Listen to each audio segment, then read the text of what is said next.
అనేది కుటుంబానికి పునాది లాంటిది. ఆ పునాదిని మీరిద్దరూ కలిసి నిర్మించుకోవాలి.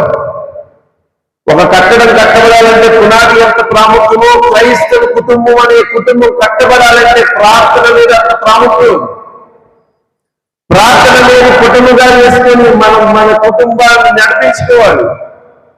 భర్త రాలేని అలసట ప్రయాణంలో ఉన్నా కూడా ఏమండి అన్నం తిన్నామని ఫోన్ చేస్తాం. ఏమండి అన్నం తిన్నామని ఫోన్ చేస్తాం. ఎక్కడి వరకు వెళ్ళారని ఫోన్ చేస్తాం. ఒకవేళ పని మీద వెళ్ళారనుకోండి, పని మీద వెళ్ళారని ఫోన్ చేస్తాం. వస్తున్నారనుకోండి, ఎంత దూరం వచ్చారని ఫోన్ చేస్తాం. ఇంకొక అడుగు ముందుకేసి ఎంత సమయానికి వస్తారని కూడా అడుగుతాం. ఏ టైంకి వస్తారని అడుగుతాం.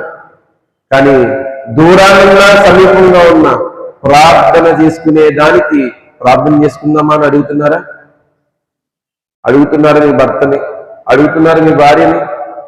అడగాలండి, అడగాలి. క్రైస్తవ కుటుంబాలు బాధ్యత కలిగిన కుటుంబాలుగా ఉండాలి. భార్య భర్తలిద్దరూ ఏకదాటిగా ప్రార్థన చేసుకునే వారిగా ఉండాలి. ఏకత్వం కలిగి ప్రార్థన చేసుకునే కుటుంబాలుగా ఉండాలి.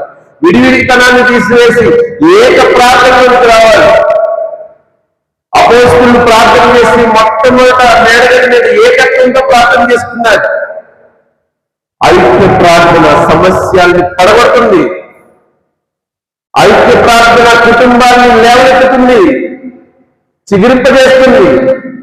ఐక్యత్వం కలిగిన ప్రార్థన విజయవంతంగా నడిపిస్తుంది. దేవునికి స్తోత్రం. ఐక్యం కలిగి ప్రార్థన చేయాలి. ఐక్యంగా ప్రార్థన ఎవరైతే చేస్తారో ఆ కుటుంబాలు ఖచ్చితంగా చెప్తున్నారు, వారి బిడ్డల భవిష్యత్తు గుండా అద్భుతమైన దిశగా తీసుకువెళ్తుంది. మీరు మరలా చెప్తున్నాను, ప్రార్థన చేసేటప్పుడు ఐక్యత్వంలోనికి రావాలి. మన విజ్ఞాపనంతా కూడా ప్రార్థనాపూర్వకంగా ఉండాలి. సమస్య భార్య గాని భర్త గాని ఇద్దరు కూడా ఒక చోట నిలబడి ప్రభు విషయమై కనిపెట్టాలి. ప్రభు సమస్యను ఎలాగైనా నీవు మాత్రమే తీర్చగలవని ప్రార్థన కొరకు మీ జీవితాల్లో ఉండాలి. నేను మరలా చెప్తున్నాను, పొట్టమి వేసిన ప్రార్థన ఎన్నడూ కూడా విఫలమవ్వదు. మీ జీవితాల్లో అద్భుతమైన కార్యాలను చేస్తుంది ఆ ప్రార్థన.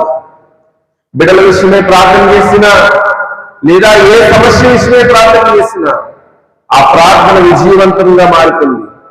ఉదాహరణకు ఒక